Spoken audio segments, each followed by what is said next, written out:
Saving the planet, less paper. Great point. Who could have seen that coming? Oh my goodness, we're like a week away from a thing that's going to make me go poof. Good morning.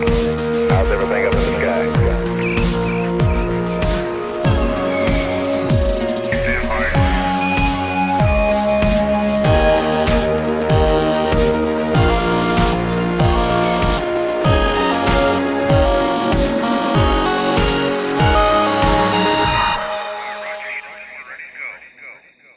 And welcome to Tomorrow. My name is Jamie Higginbotham. It is Sunday, August 17th, and we have got an action-packed episode for you today. I am joined by a space mic right over here. We have got a Dutta right down over here, and finishing out my Hollywood Square. Wait, no, I've got a Jared down here. I don't know how to do Hollywood Squares. Jared down here, and a Dutta sitting right over there. And oh my goodness, we're like a week away from a thing that's going to make me go poof. Yeah. 1 week away from Flight 10 of Starship. Hopefully, everyone is rooting for that. Hopefully, everything goes well. Holy crap, guys. I did not think that they would be that close already. And it's totally okay if that slips a little bit. But, you know, how awesome is it that they have been able to recover from the explosion that happened at Massey's, be able to use the launch mount as just make a couple of adjustments and use the launch mount as a static fire test bed and be able to do the test that they needed with Starship, with ship 35. I thought it was really interesting how after they did the static fire test, they brought it back out to do more tests. I don't know about you guys, but it was kind of hard to figure out what exactly they were up to with that and what else needed to be tested. So forgive my ignorance a little bit on this, but I wasn't 100% sure why they rolled it out again and having to do the changes to remove the additional pieces so that booster can sit in that spot instead of Starship. But in any case, they were able to do what they needed to, and if they believe that they are this close, then you know I'm confident that that's what's actually happening, and that we'll start seeing all the other notices, which we've already been getting lots of other notices about the flight restrictions and whatnot, and the usual safety corridors for where it's expected to go. So things are looking up. It's looking like that this is getting closer, and I don't know about you guys, but I feel a lot like Wednesday Addams and her really happy, perky roommate at the same time about this, of just like, yes, this is so exciting, and this better freaking work. We can't take another failure. What do you, what do you guys feel about that? I recognize the reference, but I've never watched the show. But it seems on character. Aha, Dave Avery. After the first static fire, they replaced a vacuum raptor. Okay. Yes. I'd heard something about that, but it's so hard when you see some of this stuff, but then can never quite get some of the confirmation. But I also admit it didn't look hard enough either. But super exciting, and there's enough leaks inside from what's going on, and they do it out in the public that it's kind of hard to keep everything secret. Yeah, that is true. Somebody knows. A little disappointing, though, to find out that the flight plan for this mission isn't planning on recovering the booster. And my suspicion with that is that whatever they have planned for this particular block, they're just kind of done with it and are ready to move on to the next version of both the booster and the Starship. So just testing other things of getting that higher reentry and, you know, pushing the limits to see how far it can go. Like even on the last flight, because of the updates that we got from the investigations, that I thought that they had a perfect splashdown in the ocean, and apparently that wasn't the case. And so it was really interesting to see that. So it makes me wonder if they're doing this type of flight plan again, having it splash down in the ocean instead of trying to do an attempted catch of the booster, to push that again and get more data so that they can maximize the upgrades for the next version of this. Oh, for Flight 9, for its booster on return? Mm-hmm. Oh, I thought we were looking at the tracking camera when that thing let go. So, It was Because yeah, because we if I didn't. remember correctly, they were doing a significantly more energetic return to try to push it to its limits. Uh, so yeah, unless I'm missing something on No, that there. you're correct on that. My assumption is just that they're repeating that again to push it even further. Is my assumption. Gotcha. Okay. Yeah. Because yeah, Well, otherwise it makes me sad that they're not trying to do a booster catch of this. And looking at their flight plan as well, unless I missed something, it doesn't look like they're planning on doing the Starlink simulators on this, unless I'm wrong.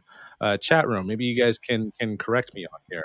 And actually, a good comment. One less booster to get rid of, Ariel. And Dave Avery also says, no point catching a phase 2 booster. They will never fly after flight 11. So yeah, I guess that's true, but I don't know. yeah, I think they are actually getting ready to do mass simulators and have that at some point. So maybe I'm not sure. We need more So, artificial but there's a reefs. well, I do know that they're going to be focusing a lot on the tiles on board. We've already seen the strategically not placed tiles. Mhm. I guess is the point that I would or the way I would describe that. Um, Still haven't gotten so that data yet from all those different materials and different experiments they were yeah, doing. Some of them cooled and whatnot. So good point. That's still a major point that they need to get figured out. So I'm okay if they don't do a simulated Starlink, as long as we can get a successful flight and move forward with getting that information that they needed to make the upgraded version. So again, really excited, and also at the same time, this better freaking work. Oh my goodness. Aside from that, though, I think I would like to bring Jamie back in because there was another announcement this week that we got a bit of launch hype for New Glenn. We got a no earlier than launch date than September 29th to launch New Glenn for the second time. And this would be the mission to Mars, sending the two Escapade missions, the two Escapade spacecraft, excuse me. I don't believe you. Yeah. What are your When predictions is it? on this one? When is it again? When are they saying? September? No earlier than the end of September, September 29th, I believe. That's So I it's think it's really easy in rocketry to give any date and say no earlier than, because everything is gonna slip. and you're not lying, right? Because like it Right. wasn't earlier than that date. We didn't do it earlier than September 29th. It was November 3rd of the following year. Whenever that happens, though, Oh, we missed it feels a little bit closer to real to me, because otherwise its status before that was just no earlier than Q4 or no earlier than 2026. So to actually see a month and a date, even if it slips, it feels like, okay, this is becoming more real.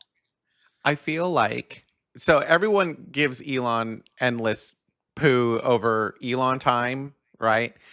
That's the whole aerospace industry. Let's be clear, right? Like, well before Elon, the space shuttle was how many years late, right? Like, I mean, come on now. Like, all aerospace programs are late. So I'm not Yeah, but harping on Blue. It's the, just, it's the just difference part of. the difference there is that they didn't continually reinforce bad dates. Okay, okay. It was bad dates. It was bad dates. My point is, bad dates are part of aerospace. So, and I think what it is you don't know what you don't know, and it takes a minute to like figure systems out. And there's nothing wrong with that, right? Like you're given best guesses here. And so on New Glenn's first flight, like we all knew there was no way. But as they fly more, like they learned stuff from their first flight, guaranteed. And they understood more like what some of their timelines and sequences would take. And so I expect their second flight to also not be accurate with regards to timing, but probably a little bit better, right? So whereas the first flight, I mean, that thing delayed 1 unit of forever. I think they're probably able to get this down a couple of months, right? I think if they're saying September, I do think that they're probably going to launch this year. And if that's the case, I'm gonna guess a November launch date. I think that seems realistic. Maybe. Like, I have no inside information. I'm excited to see it go again, though, right? Like, we need more super heavy lifters. We need, like, all of the mass to orbit, right? Absolutely. And at this stage, like right now, they're doing tests on their inner stage that has their grid fins, and doing tests on their aft section that has all of the landing legs. And when they were at this point last time, what was it? Another 3 or 4 months before we actually saw the launch. So hopefully they have, like what you said, they have learned some lessons and are able to speed things up, because the fact that they're testing these things that aren't integrated together yet worries me. But if they can put it all together quickly enough, then great. And hopefully they figured out their thrust to weight ratio issues, because last time they only had a single steel ring as the payload simulator.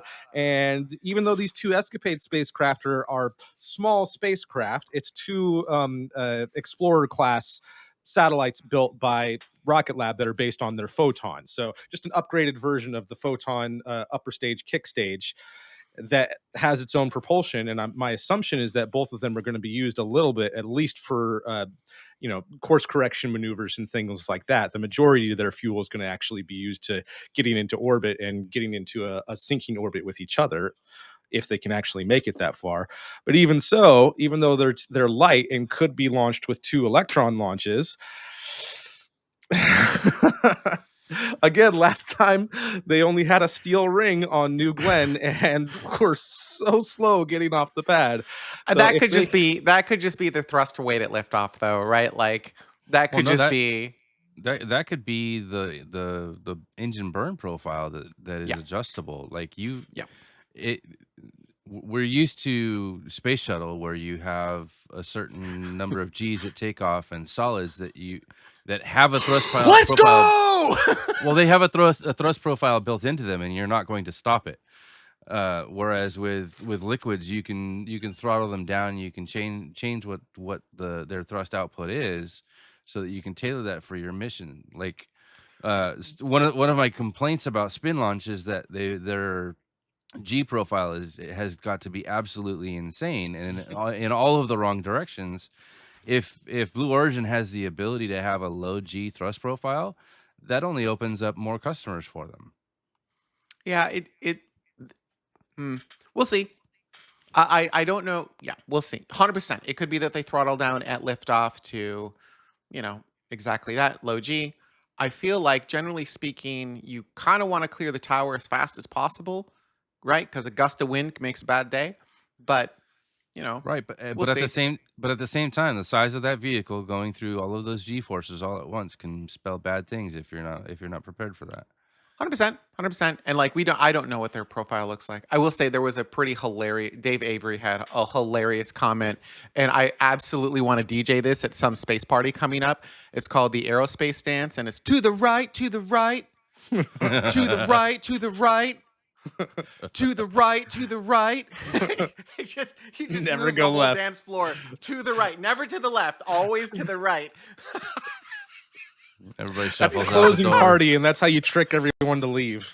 At Yuri's night, I would love to do that sometime. Just like build an aerospace song that's like to the right, to the right. Just make sure that the state has room to the right so that everybody can get out.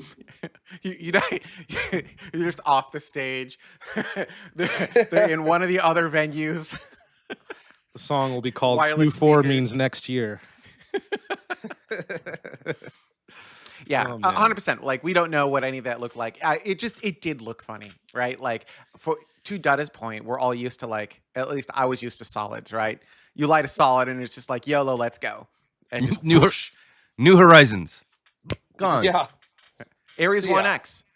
Right? Remember the tracking camera, the Ares 1X? It was like, oh! We're going.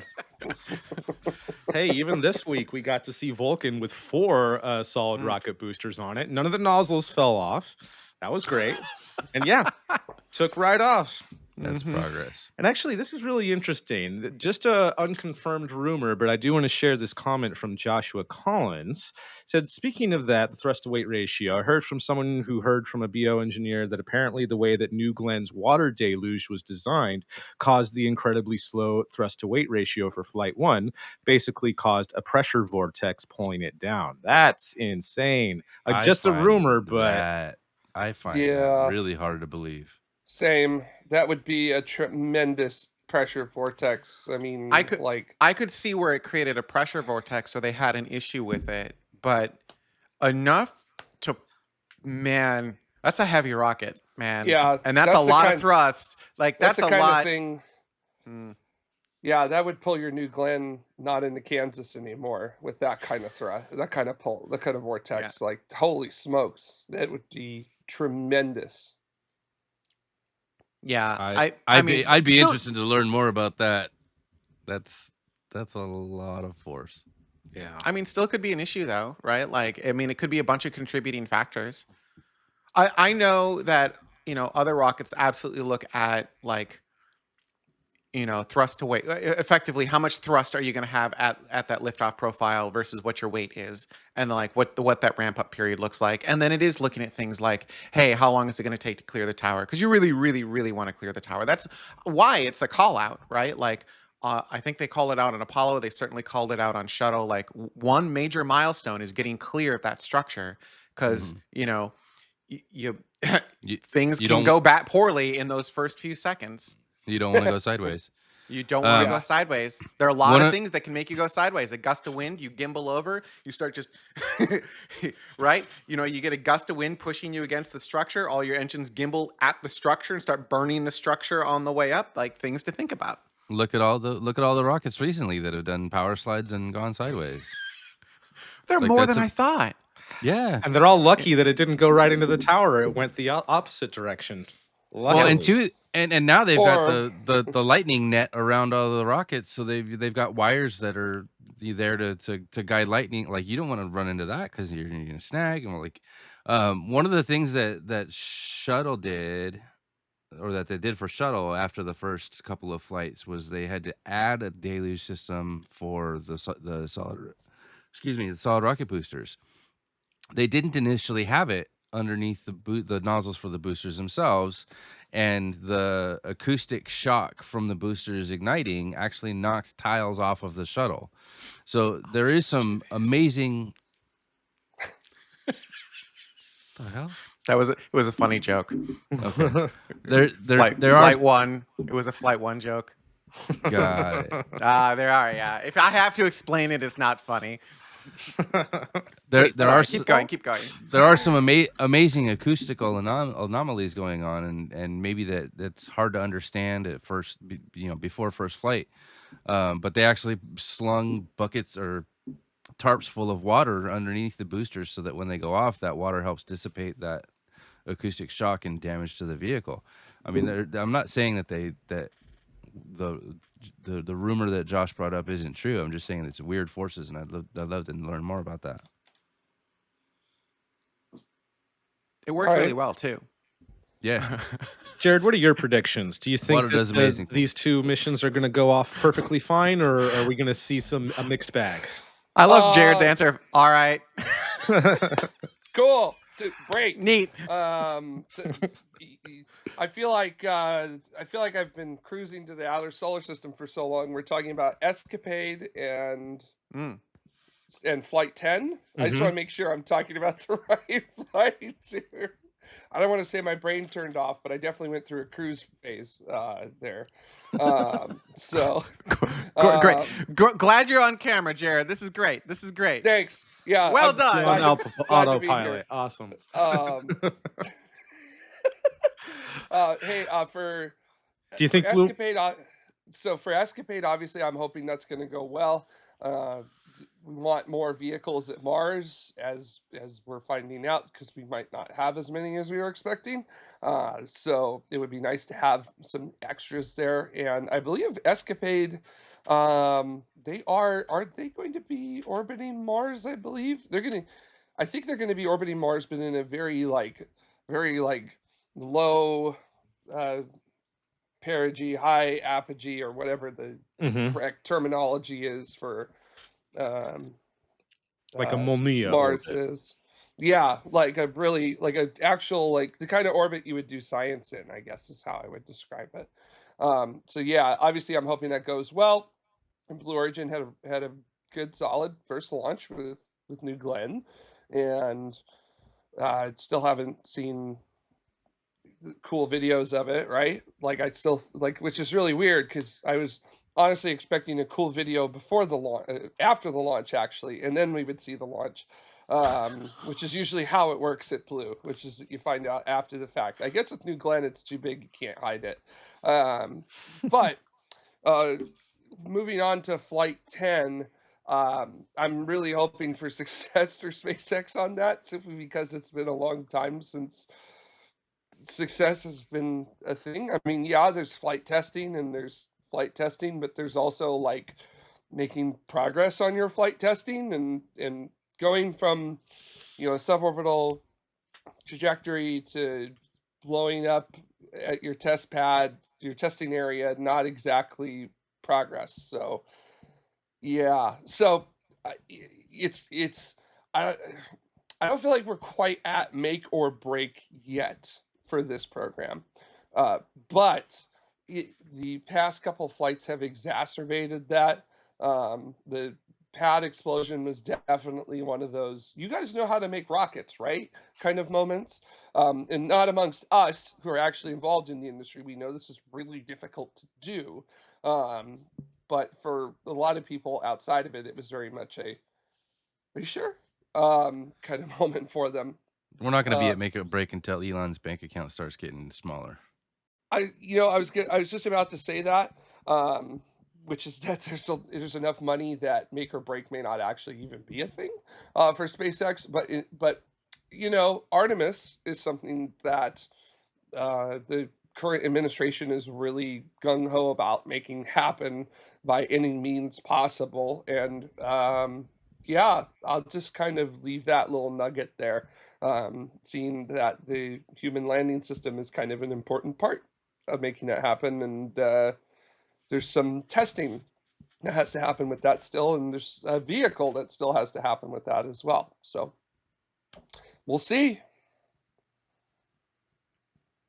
What about you, Dutta? Any predictions for these two? No. Nope.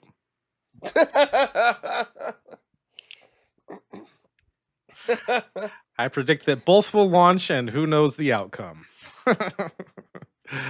There will be fire. Yes. Excitement guaranteed. Excitement guaranteed. One way or the other. One way or the other. Well, with that, I think we should go ahead and move on. Hang on just a second here. This got all kinds of messed up. Hang on just a moment here. Well, while you're doing that, this happens every week. I'm gonna do a thing. Hang on. I gotta figure out where the thing is. Like this. Oh man, you guys can't. Yeah, you guys can't normally see this, but we actually have a timer for the show, so we know like how we're doing on segment length. And every first segment goes red, like guaranteed to go red every time we're in our first segment. Oh, you reset it. No fair. Boo. Boo! Boo. Is that what that's for? Boo! It does allow us to kind of like try to stay on track and like not, whatever. Anyhow. You cannot contain me in any chronological way. Our worst skill is staying on track.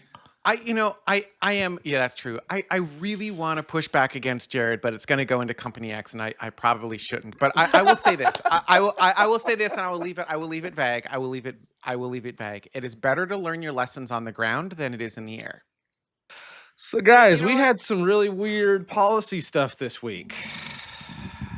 Who could have seen that coming? I could have never guessed that this was possibly going to occur. What utter shock. You What all get an utter- I told you so moment, because I came back and I said, Who? hey, Bridenstine was really good for NASA. You never know. Let's give him a chance. And then he gave me 1 week to be proven wrong. 1 week. And I was like, oh. Man. Well, The it writing is. was on the wall, dude. If you didn't see it, I Yeah, I don't know know. what to just tell I you. saying. know. I'm allowed to be optimistic. I have nothing against optimism. I don't appreciate ignorance. So let's go into. Okay, well, I was ignorantly optimistic. Let's go into what happened. Who wants to take it? For Mike? for context, what happened this week? The big thing that everyone is upset about is he's calling for a push to end all Earth He science who, missions he who. through he being Sean Duffy, the acting administrator for NASA. Um, However, that's was just kind of political talk. I mean, yes, we all see the writing on the walls. Things are moving in this direction, but there hasn't actually been any official cut yet, unless the Senate doesn't push back against the proposal to cut a lot of those missions. And the other thing that happened this week that was a real policy, not just political talk, was an executive order signed to direct the Department of Transportation, also led by Sean Duffy, that he's the actual administrator of, not just acting administrator, and not just that, but several other agencies like the FAA. To help expedite the launch and reentry licensing process in the United States. Part of that being directing several agencies to come up with a list of things that would no longer require an environmental review. And so here's one of those things where it's for sure that some of it has gotten out of hand. There have been quite a few things that have gotten out of hand with some of the environmental reviews, but at the same time, we don't necessarily want them to be completely unsafe either. So this is a wait and see type of thing because it's directing these agencies to come up with a proposed list of things that would no longer require that. But if working as intended, it could help a lot of different companies, not just SpaceX, but a lot of other companies out there like Relativity, Firefly, Stoke Space, even Phantom Space and Via Space to get their licenses to do the missions that they want to do from different sites like Cape Canaveral or Wallops or Vandenberg. So it's kind of like this weird thing of like this could be a good thing but also really bad, and at the same time that they're doing this, having all this talk once again about canceling the Earth science missions entirely. I feel like such a hypocrite, right? Because I'm like, we should not be canceling Earth sciences, but at the same time, we need to make the environmental regulations are easier. It's like- It's splitting my But- brain. I know, but I do think both things can be true, right? Like we shouldn't give up on Earth sciences, but man, yeah, we So- should make it easier. This is the week I wish Ryan was here because I'd rub it in his face, be like, "Look, this is how you do it." This is the gym teacher coming into English class as a substitute saying, we're no longer going to read Shakespeare, we're going to read Remember the Titans or some shit. Um, the I can't say this surprises me in the slightest. The administration is not for science. They cancel NOAA. All of the green energy is bullshit. Blah blah blah blah blah. They're like all the way up and down. Everybody falls in line, and everybody makes terrible decisions. I Gee, understand. I wonder where you are on the political spectrum. All good. All good. Keep going. It's never been a secret. Not never mind. The notion that we need to streamline and improve regulations and launch approvals and stuff like that is not untrue. But at the same time, you have to balance that with those that don't have a corporate voice. And I've seen not just in the space industry, but in many industries where there's a lot of money, for example, the server farms for AI and stuff like that, like they have a big impact. And if you don't take that into consideration, you can hurt or even kill people. And if those people don't have a voice, namely the environmental assessments, then you're just rolling over your neighbors, and that's kind of an unconscionable way to operate your business. And that makes money, and that's fine, but you're doing it at the cost of something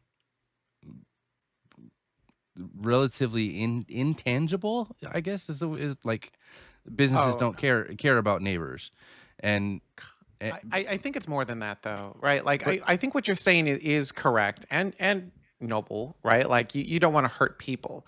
But where some of these environmental things come in now is like I forget what it is, but it's like there's a migration path for a certain type of turtle over part of your land so you can't launch. Legitimately, it goes that deep. And it's like, right. okay, guys, calm What are we down. doing here? What are we doing here? Right? Like But we can't get there's ways humanity off the planet because of a turtle. But there's ways to address that without just going, we're not going to do anything about that. Right? Like you can figure we are the Yeah, but greatest engineers that the planet has ever seen. We can figure out ways to help turtles migrate and still launch rockets. but that's not what it's used for. It's used I as know. I know. it's used as a political tool I know. to punish these companies. And so you're right. If it was truly actually about the turtles, 100%. But that's not what this is actually being used for. And And that's the what problem. that's what I'm advocating for, is finding a way to coexist with nature and help nature figure out their problems like we're trying to figure out ours, and still be able to use engineering and technology to progress the human species and do all the things that we want to do, including exploration, including well understanding science and weather and hurricane warnings and flood alerts, and all of that stuff can be true at the same time.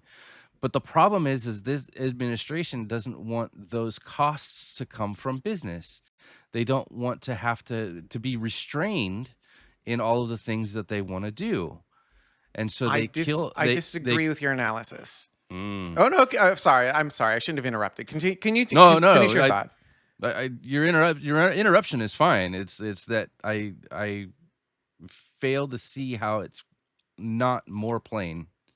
Because what I think is happening here is the environmental studies have been weaponized against companies. And so if it was truly about what you were saying, 100% on board. I get it. We're in alignment there. But that's not what's actually happening. What's happening is other competing companies, other entities, other enemies of these companies are weaponizing these environmental reviews to make it so that that company cannot succeed. That is not the intent of these environmental reviews, but that's how they're being used. So And to ultimately, that part of it needs to be removed. And then I can totally get on board with what you're saying, but that's not the reality of what it is today. removed or altered? Uh, I mean, it needs to be so that you cannot use an environmental review as a weapon. That shouldn't be the goal of Sure. the environmental review. But Totally that's what agree. they are. That's what they are. So make it so that they can't be used as a weapon, on board, right? But as long as you can use it as a weapon, then what are we doing? What are we doing? That is not their intent. That does not, it doesn't serve the planet, it doesn't serve the people, it doesn't serve anyone other than the individuals who are weaponizing that thing. And I think that's the actual fundamental issue. And by the way, it's not just aerospace that this is a problem in, but so you what are are they right. replacing it with? But you are right in that if you let it go unchecked, companies are just going to do whatever they want to do. Like they're going to dump hazardous stuff into public water supplies. They could potentially do horrible things. And so there needs Okay. to be a balancing act there that's fair All on right. both sides, that can't be weaponized. But So that's what are not they where we're at replacing it today. with? What are Well, they that's replacing just it with? They're not, right? Like Exactly. So it's not Is that. pendulum swinging? No, you're right. No, I'm not. Look, I'm not advocating for this. I'm just saying it's pendulum swinging too far in either direction, and that when the pendulum swings too far to the right, it's bad. When it swings too far to the left, it's bad, right? But I think just saying, we have to have these things. If you've identified a solid problem, which I admit is a solid problem, Yep. you come up with a better solution. You don't get rid of whatever's currently in place. Humans to space. Space shuttle is a solid problem. Cool. Let's get rid of it. Oh shit. We're 10 years out from having humans a way to get humans to space. Whoops. We're doing the same thing. Maybe. I think the difference is there's politics involved here, and There's so politics in you're everything, right. though. Yeah, I mean, there is now. Yeah. sadly.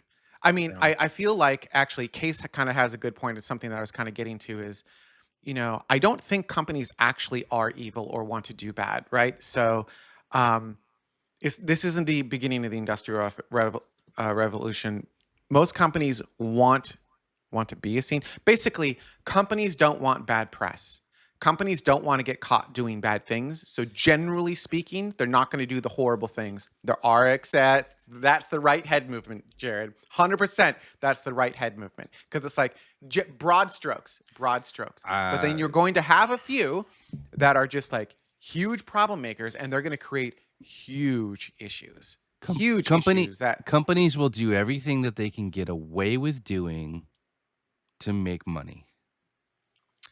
yes, but in a modern day society, it's harder to get away with things now. Oh, You but have if it's social not media opens- legal, what grounds do you have to? If it's not illegal, what grounds do you have to stand on to make me stop doing it? the court of public opinion actually is a Don't real care. thing. Don't care. I wish it was often like that, but the shareholders are often what you as a company with shareholders will have to answer to, and that's Yeah, it's I- tricky to The court of public opinion doesn't so- hurt the market value of a company enough. 100%. As Larry says, some companies don't care, and I'm not disagreeing with that. Some companies don't care, but I think you'd be surprised. I think a lot of companies do actually have at least some portion of caring. And you're right. Like if you're a publicly traded company, you are beholden to your shareholders, and you got to do all that fun jazz. But getting caught doing horrible things and poisoning people is bad press and can drive your stock price down. It can. And that is not doing good things for your shareholders either. And so you have to account for that. I'm not saying, listen, I'm not advocating and saying that this should be the only thing. Yeah, I'm not saying that. I'm just saying that companies are not pure evil. They just aren't. They are neither good nor evil, right? Companies are people.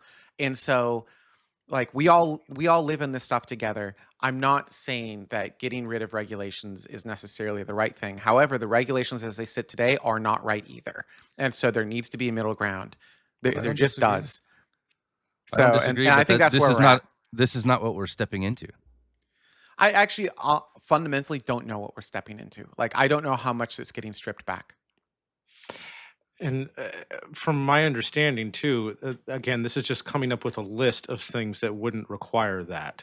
So I don't know what their criteria is or what 100% they're trying to speed up, other than the problems that I've seen happen with SpaceX and weaponized bureaucracy. It's not But just SpaceX. It's every aerospace company. This has actually nothing to do with SpaceX. This is every single company. It is worse where Ryan is. But like, yeah, Firefly. No, really, SpaceX has just been the most public example. Like people have probably well, heard of a story where that happened. yeah, because when you launch every other day, you're just going to run into it more. But like, I guarantee you, every single aerospace company has had to deal with this. Yeah, I was going to say, a big story this week, Jamie. I don't know if you want to disappear for this or not. Maybe I don't know the story yet. It was a local one here, specific to California, with a group here in California called the California Coastal Commission. Yeah, I was gonna say, there you go. Okay, and they're basically the ones who help figure things out with environmental regulatory issues and things like that. And SpaceX is trying to expand the number of times that they launch from Vandenberg. The problem is at Vandenberg there are several endangered species and several bird species as well, if I'm recalling correctly, that are endangered, that their nesting grounds are only in that area where the launch areas are at Vandenberg, along the beaches there. So it becomes a problem of that environmental regulation having to balance with also what companies want to do, and then also not particularly helping that certain members of the California Coastal Commission put their own opinions into the actual rulings and things, and just like that didn't help anybody out in that respect. So there's a certain I'm trying to find it, because this is a really difficult discussion to have, because it's just not it sounds like it should be clear cut, right? Like everybody wants the environment to be great. Everybody wants a company to be able to do what they need to do to accomplish their goals. But doggone it, humans are complex, and we muddy the waters a lot in a lot of the things that we do. Um, and it can be a group of people doing that. It could be an individual doing that. It could be both colliding with each other doing that. It could be group on group, person on person, company on agency. It's just, man, like it is a wide ranging subject, and I definitely agree with you, Jamie. I think you come back now because I'm done talking about the specific one. I definitely agree with you, Jamie, about the idea that this isn't just an aerospace thing. It is a problem in a lot of different areas, and in some areas it really is genuinely holding up progress. In other areas, it sure would be nice to keep the rules and regs in place, because there's a reason why they're there. So I think if all of us had a very good understanding as to what was specifically wanting to be retracted from this set of rules and regs, we could probably be having like a much more precise conversation instead of a sort of a big vague brushstroke kind of one. Which is it's not bad to have big vague brushstrokes of a conversation, but it's fun, Jared. It is fun, but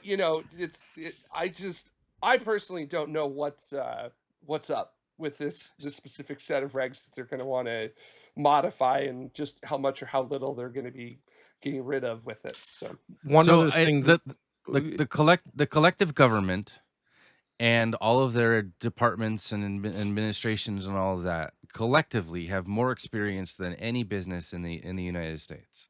Mm-hmm. And I understand and agree that different areas of the country require different thought processes and different restrictions and different regulations in order to protect the environment, to protect the people, but at the same time permit and allow businesses to do what they want to do.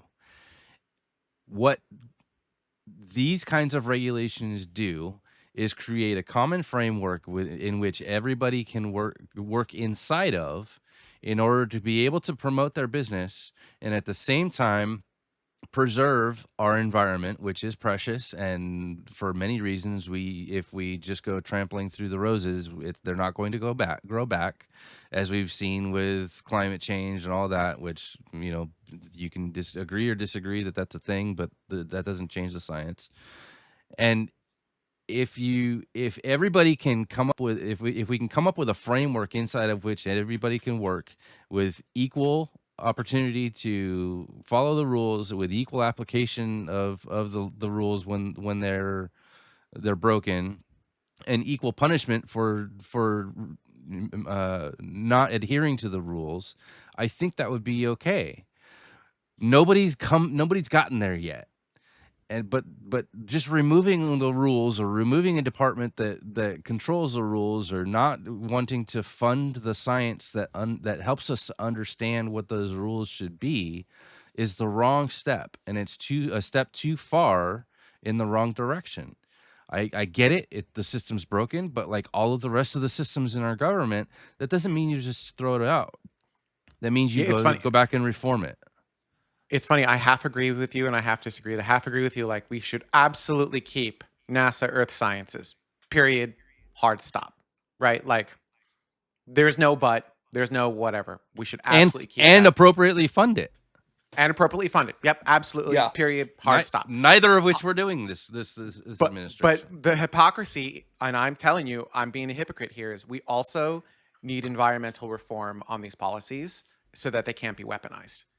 Right. I agree. So both of those things can be true. And I was really arguing this one. I am not arguing against NASA Earth Sciences. That absolutely should be funded. I do not look, we are all sharing this planet together. We need to understand it. Listen, the planet doesn't care. Like, we can do whatever we want to the planet, right? Planet does not care. We care because when the planet is no longer able to sustain life, that's us. Right? Yeah. I'm not saying that's happening. I'm just saying that, like, we are not trending in a great direction. We should be taking care of ourselves and our neighbors and by proxy our planet so that we are in a good place and comfortable, and like it's a give and take. Anyhow, that's my thought process there. It's look, it's us against nature. Nature doesn't need our help killing Oh, ourselves. nature will always win. Nature will win. Always win. So we should all group together and team up and figure out how to beat nature at its game. We've been Instead- trying. We've been instead trying of- to do that. Instead of succumbing to the wills of nature and letting it take its time, take its course, like we should be fighting against nature to exist and preserve the things that we need in order to be able to survive. That's why we need a space program, and that's why we need less stupid environmental stuff that gets in your way, preventing your space programs. Maybe this makes me a monster, but I'm humanity first. And even something as silly as, oh, there's some sort of type of bark beetle that lives in this area that you want to make a housing development, that pisses me off. And I'm tired of things like that. I know that that's the wrong type of example, but kind of similar into these types of things. It all depends, right? Like if it's a legitimate use case where it's like the last in the world, maybe. I will, what, Dada, sometime, we're not going to talk about it here on the air, but sometime next time I'm in California, we're going to grab a drink and I'm going to tell you some stories and you're going to be like, I don't understand. And I'm going to be like, I know, it's ridiculous. Yeah. Yep. Can't talk about them here, but like. Make it soon. I'll give you a tour. Oh, yeah. I love that idea. End of the month. Okay. Star. I got to think. One other thing, though, that I do think is a positive about this whole policy, because there's a couple things in there. The whole purpose of it being, how do we expedite launch licenses? How do we make this process easier? And one good thing that I thought was encouraging there was that if there's any duplicates in the type of applications on both the state and federal level, that they would try to eliminate those, and that just one application would be that would qualify to appease both instead Save of the having planet, to less submit paper. multiple things. Yeah, saving the planet, less paper. Great point. I got a question. Wasn't Space Force supposed to be doing this shit? And I'm not sure even Space Force knows what they're supposed to be doing, because they currently have like 7 programs that are all duplicates of each Yeah. other with different names. And that. I don't know who's in charge over there, but Isn't this what can we we just were deal with- told Space Force was supposed to do? On this know. particular one, I'm not Coordinate sure it was the and streamline? Really? No. Not the And- environmental I mean, side. No. You want me Coordinate to streamline, tell yes. you? We made the arguments in the past that they should be the ones who are overseeing the license process, but they never were actually Well, no, put in charge they of were that. supposed to take over administration of space from the FAA, weren't they? So that they could lighten the load for the FAA. So the FAA could deal with the planes that are falling out of the sky and crashing into each other. Just the Boeing planes. I feel like that might have been proposed, but I feel like it got compromised and became the Space Transportation Office. Blackhawks aren't made by a Boeing. I don't know what you're mumbling, Whatever. but I don't. Yeah, I don't recall Space Force ever. Like, a lot of people talked about that they should be the ones in charge of that, but I don't recall it ever actually being assigned to them for that to be their responsibility. Must have gotten lost in the administration shuffle. As much as the Space Force, I'm sure, does their own thing, I always think about my friend who was a part of U.S. Space Command with the Air Force and then got shifted to the Space Force. And he says, yeah, the day that they did it, they just came in and they changed the logos on everything. That was it. Yeah. It's just like, all right. Well, as far as this thing goes, we'll have to wait and see how this plays out, and if anything is even going to change. I'm willing to bet you money that they're going to come up with the list and say nothing needs to change. Yeah, I we'll hope see. so. I will tell you this: if NASA Earth Science goes away, your daily life, the quality of your daily life, there will be a dent in it. From things like weather forecasting and being able to figure out like crop surveys and other things that you desperately rely on, that you genuinely can't live without. You're going to have a big problem with several of those right out of the gate if you cut off NASA Earth Sciences pretty immediately. So Terrible decision. You know, Terrible decision. yeah, 100%. it's about as bad as it gets. And Yep. again, this was not exactly something that was unexpected. You don't propose a cut for NASA's sciences by 47%, and then turn around and say, actually, we want to get rid of a whole division, and everybody go, oh, what? Like Yeah. it was kind of like you didn't even need binoculars to see it. It was kind of the size of the moon coming down at us. So Well, that would be an extinction level event if the moon. well, in I mean, a lot of people are already saying that the proposed. How would budget you for know? NASA, a lot of people are already saying that proposed budget for NASA is an extinction level event for the science that we want to do. So, Yep.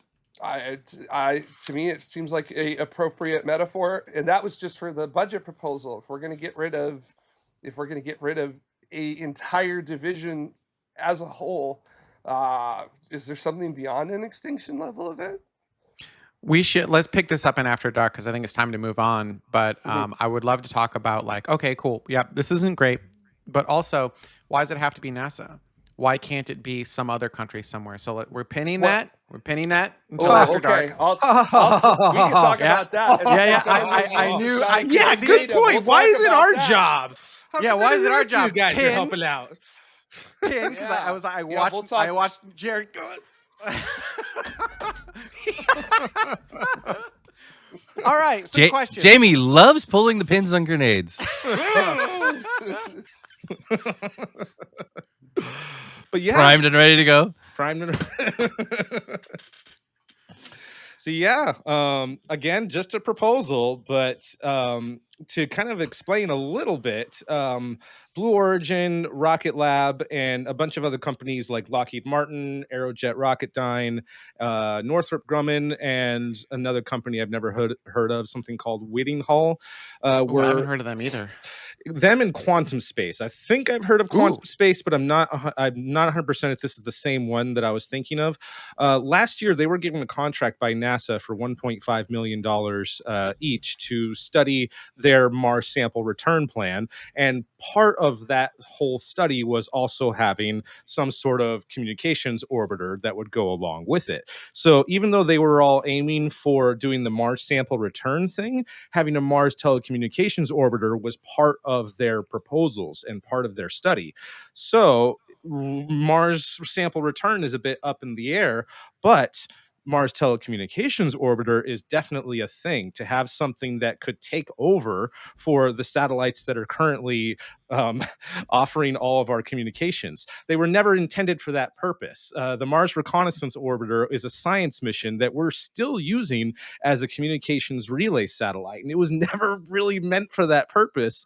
And we're still using it and hoping that it doesn't break down anytime soon. So the whole part of this that was set aside in all the funds that were allocated in the big beautiful bill, $700 million were allocated. That's not part of 2025 2026 fiscal year budgets. That is money that is in NASA's account that they can start spending on that. So while things are up in the air for Mars sample return, since we're doing this push of, okay, let's start doing cool missions to Mars, let's get a crewed mission to Mars planned, we need to have a better telecommunications orbiter that isn't relying on one of our older probes to provide that service, but something a bit more modern, and hopefully that we could cut down a little bit of the time delay with.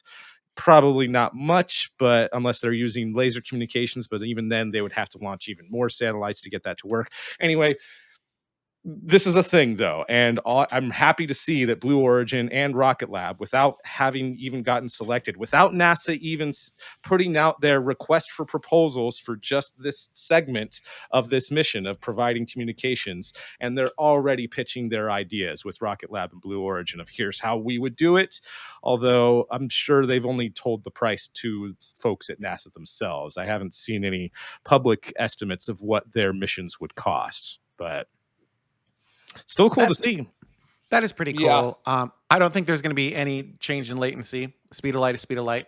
And RF signals are photons running at the speed of light. So speed of light is speed of light. But like you're completely MRO is like it's got a lifetime, right? And so we don't want to lose communication with Mars. especially as we start sending humans to Mars, right? So we're going to want to have really great communications and ideally like a backup of the internet, so your latency isn't as big of a deal. Yeah. Or quantum entangled particles. I don't know, something. I gotta say, this is really cool to see because the idea of a Mars telecommunications orbiter is not a new one. This has been something that was talked about in the early aughts, so like over 2 decades ago. And JPL was actually leading a charge to get a Mars telecommunications orbiter as they were looking at the upcoming missions that were going to be occurring with Curiosity and Insight and Perseverance landing there, and anything that may build upon that. That would have been coming up in later times. So they wanted a specifically dedicated orbiter for just doing nothing but sending signals back and forth. So very nice to finally see that, I guess, rising, I don't want to say rising from the ashes of MTO, the Mars Telecommunications Orbiter project that JPL did. But That's right. hey, That was its very own cool. thing. That was its Yeah. own thing. Tell us that story, because that was already a thing that had gotten canceled. Yeah, I mean, so that, it was such a like really cool idea because the up until then things were communicating directly back to the Earth. There was no like Jamie, what's it called? A bent pipe, I think is what it's called. Bent pipe where you're turnaround. using Yep. bent type. Thank you. It's the person who knows all these technical terms, because I sure don't. And being able to deliver massive quantities of data means that you can also do massive quantities of science out of that. And because science is data, that's everything we want. But unfortunately, this really great idea of actually having it like use multiple X-band radio transmitters and multiple K-band transmitters, so that way we could have like this stupid wild bandwidth, and they were going to try to run it at like triple digit numbers of watts, which is a lot for a spacecraft to operate on. And just like they're throwing everything at the wall, as JPL does. They even wanted to do early demonstrations of laser optical communications through this, and we could have been doing that, in the 2010s or in 2010s around Mars. But ultimately, there were other priorities at that time, such as a extra Hubble servicing mission and the Mars exploration rovers getting to actually continue extended mission operations. My favorite was that they were also working. They also said we don't want to fund this because we want to get Curiosity in launch by 2009, and that didn't happen. But that's the way. Again, move to the right, right. To the right, to the right. So that's just the way it goes. But hey, finally we got something, and commercial entities are coming in to make it happen too. And I thought Blue Origins was really cool. The idea where they had those little spacecraft coming off to be like a UHF communication link with it. And I'm just gonna pull up the video real quick. Here you go. Yeah, go ahead. And I was I was talking with Ray about that and just seeing that, and we thought it was really great that with the deployment of that UHF system, we're going to bring things like Conan the Librarian or Gandhi 2 to Mars, which is really, really nice, right? So thank you, Dutta. Thank you. I think you're the only one here who got that. So thanks. I didn't get it. Gandhi 2? Well, this is the part right here in just a second here where they're deploying those extra satellites. That's a big dish. I feel like that's going to be a lot of bandwidth coming down. Yeah. And I mean, they say that these little relays are just in UHF, but the main satellite was all that you're talking about, having stuff in Ka-band and K-band, I think even X-band. I'm not sure. This is clever. So the main satellite always stays within sight of Earth, barring the sun in the way, right? Mm-hmm. And then the little relays go around the planet and relay the signal back to the main satellite, because the main satellite needs to have like the big powerful stuff, right? Mm-hmm. So rather than sending like 3 or 4 huge powerful satellites up there, they just have a bunch of little relays that go back to the main satellite, and then that sends it back to Earth. That's clever. And I Yeah. mean, they might And not even need the little ones depending on where they are, but then after a certain point, whatever mission is going on is going to get out of range of the main big ones. So yeah, super clever. Yeah, to bounce it back and forth like that. Whereas Rocket Lab's idea, although probably a lot cheaper, is just one satellite. So I gotta Yeah, say, I think I know a mission that did something like this. Anybody remember it? Starlink. Not Starlink. No, this was before Starlink. Or Very sorry around for you Mars, you there. mean? Yeah. So, no, yeah, Mars. So, it was Insight. Insight had the two Oh. CubeSats, Wally and Eva, that were out there with it to do the direct X-band communication with Earth. So that way That we was could the get mission real-time that data. that was the mission that So, sold me on CubeSats, because before then I was like, CubeSats are dumb. yeah. It was Yeah. No, really. those two satellites things are did literally work. like twice the size of the laptop that I'm on right now. And in fact, for those of you watching, if you want to go back in our archives, we actually did talk to one of the engineers that worked on the Mars. And It was called Mars Cube 1 mission. and they brought one in. Yes. We touched its butt. We touched its butt. I wonder Yes, we how did. long those lasted for, because my assumption would be that obviously they're still there, but probably aren't functional anymore. That's right. No. Marco A No. and Marco B. Yeah, they lasted, if I recall correctly, basically about a couple weeks to a month after flyby of Mars. So I like, really they did like some closeout tests with them, and then yeah, that was it. So I really like Blue's plan, just because you have continuous coverage from any of the objects on Mars, right? Whereas right now the problem is you have to wait for MRO to come overhead. So you lose coverage with the Martian. As I understand it, you lose coverage, right? Near the equator. As Y- you get to uh, as you get to the do we poles, have- you lose coverage. Forgive my ignorance. Do we have vehicles near the poles? Not yet. Fair. Okay. All right. Mars Link. Done and yeah, done. we've only had one, and that was Phoenix, the Phoenix lander. It did land near, I believe, close to the North Pole of Mars. Phoenix is done So- though, right? It's not transmitting anymore. Oh yeah, Oh, this was yeah. 2008. So Oh it's- yeah. oh, Oh yeah. yeah, Your it's Minnesotan been- came out. it's- Oh yeah. it's- Don't you know? oh, Tony yeah. buckets. Oh, it's been in ice a few times. I think it's. Oh, I think yeah. it's had a big shiver. You know. They've Yeah, had I a lot think of that's- dust storms toward you can't even find it. It's all under a mound. Dada, Yeah. that's fair. But what we could do is we could launch, like, get the basic comms going, around the equator, you could put a couple in polar orbit. Yeah, absolutely. Like send up another one, which gets you kind of redundancy, red-blue Mhm. communications back to Mars, and then have the other one do polar orbit. That would be kind of cool, right? And Or, then you have, or at least high inclination so that you cover the Mhm. poles. yeah, something like that. Well, actually, that's a good point, because you only have to cover the poles. So okay, sorry.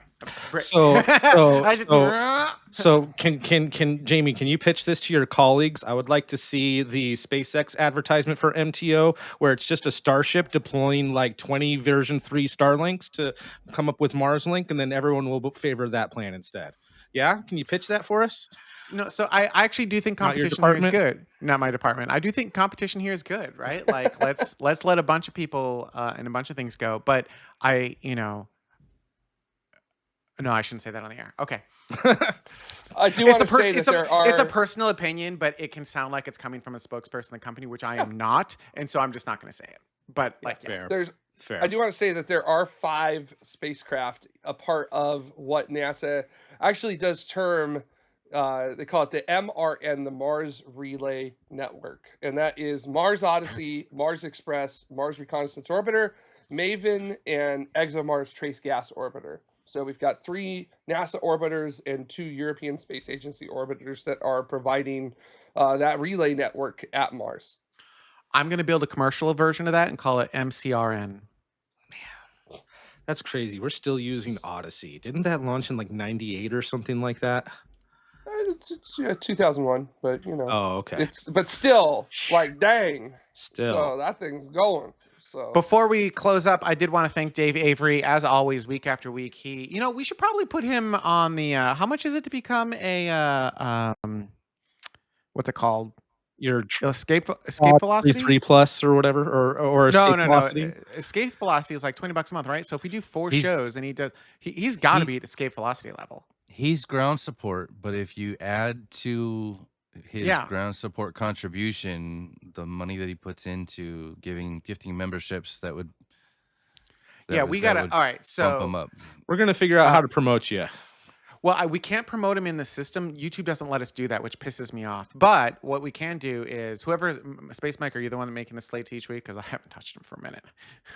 Whoever's making the slates, if we can move Dave Avery over to Escape Velocity, let's just let's just do that because he contributes every single Sounds week good. and he does it in a way that's like giving back to the community. And so I'd like to find a way to give back to him as best I can. So I can't like do the rest of the perks. Oh, actually I can. I can manually import you in Discord. So I will do that by hand for Discord for you, Dave. And then we will also move, not this week because we've already built them, but we will move your name over to the Escape Velocity slates because you have been a fantastic contributor to the community, and I'd love to you give back to the community, and I'd love to give back to you. So hopefully that helps. Also, I want to thank everyone else who does contribute to the community as well. There are many different levels that you can contribute at. We start at system support. Your name's not in the show for system support, but then moving up, we've got ground support. That's the first level that gets your name in the show. I feel like we didn't update this week. Maybe I was wrong. Suborbital. And then we also, again, it's whatever level you're comfortable and able to contribute at. If you got something out of this show and you would love to give back to the show, this is a great way to do it. But the best way to give back to the show is completely and totally free, and that is to help us feed the algorithm. I hate asking you to do it. You hate it when we ask to do it. No one likes this part of the dance, but like, subscribe, and comment. And I know it's just like, but like, YouTube will randomly unsubscribe people, so just double check and make sure you're subscribed. Those subscriber numbers help us, and the more subscribers you get, the more impactful YouTube thinks you are, and the more people it will present us to. But then also simply hitting that thumbs up button. That goes a long way also towards YouTube understanding that you enjoy the show. If you made it this far in the show, please, I beg of thee, I'm begging you, hit the like, subscribe, and comment. Comment down below. Like, let us know. I read the comments. I've got the YouTube Studio app, and I go in and I look at the stats. I read all the comments. And of course, if you are a member at any level, whether your name was in the show or not, or if you just got one of those free memberships from Dave Avery today, you can watch our After Dark episodes. Head over to youtube.com/TMRO, and in the membership area, you will see our live After Dark show. You can watch it live or on demand. Thank you, truly, thank you to all of the members of Tomorrow who helped to make this show go week after week, month after month. And then for everyone who just subscribed or hit the thumbs up or did any of that stuff, by the way, true of any video we publish, if you wouldn't mind just making that happen, it would be greatly appreciated. I should ask at the front of the show, because by the end of the show, like, very few people are watching anymore because they're sick of listening to me rant. But legitimately, it means a lot to me. On that note, After Dark is up next. Thank you so much for watching. Next week's show is going to be a weird one. I don't know. Like, I won't be here. Let's see here. Ryan won't be here. Jared won't be here. So we may just have Space Mike do a watch party. It all depends on launch schedule. Yeah. Right? If So, Starship slips, then I'll do a regular show as normal. If not, then I think we'll postpone it to do a watch party later on in the day when Flight 10 is supposed to happen. We'll let you know. We communicate usually on x.com/TMRO, but watch our YouTube channel as well. Thank you guys so much for watching. We'll see you next week, maybe?